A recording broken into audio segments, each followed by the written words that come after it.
Hi, this is Bo Astrup. I would like to talk a little bit about what I did with Randy Tico's fantastic bass playing on Jim Stubblefield's Encantado CD.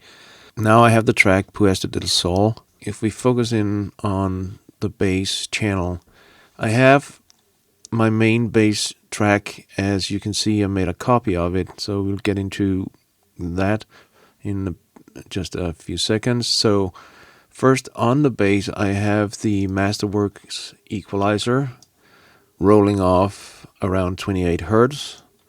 I have a little boost around 93. There's a boost of actually 6 dB, so it's quite a nice boost.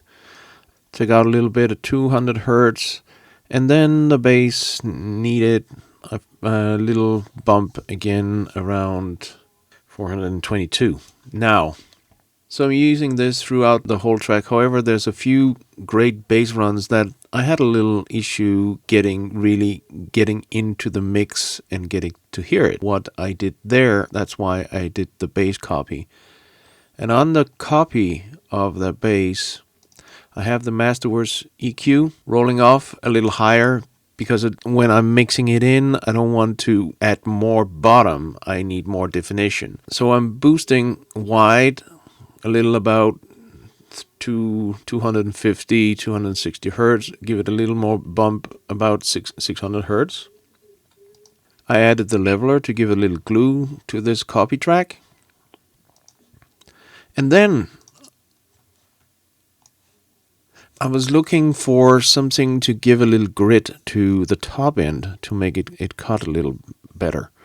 Normally, my first go-to plugin here is actually the MOTU AC30. I've actually used that sometimes for parallel processing on a full mix, which gives a very nice high end, just subtle. In this case, I tried the AC30. It didn't produce what I wanted to do, so I went to the PreAmp 1 plugin that comes with DP.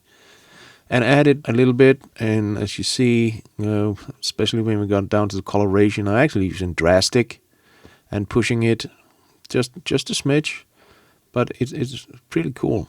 So what's happening is I'm doing some automations, mixing it in. So if you go look at the automation lane for the bass copy track, you see I'm only adding it in a few places here, mixing it in. So let's just play where it's at, and you'll see it comes in.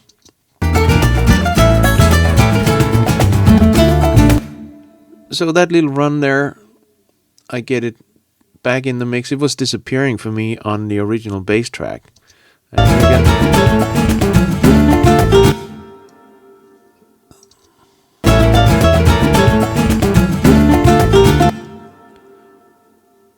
And here again.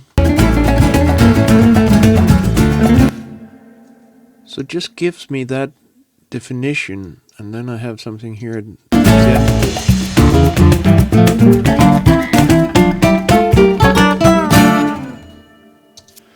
So there you have it. Just for the fun of it, go back and just solo the bass track where we have these things coming in, so you can hear what it actually sounds like.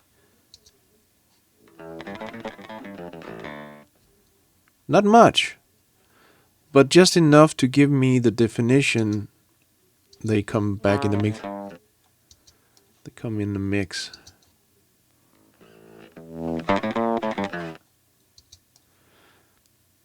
And it works really well with the fretless bass. The grit and that distortion that the PreAmp 1 gives me here.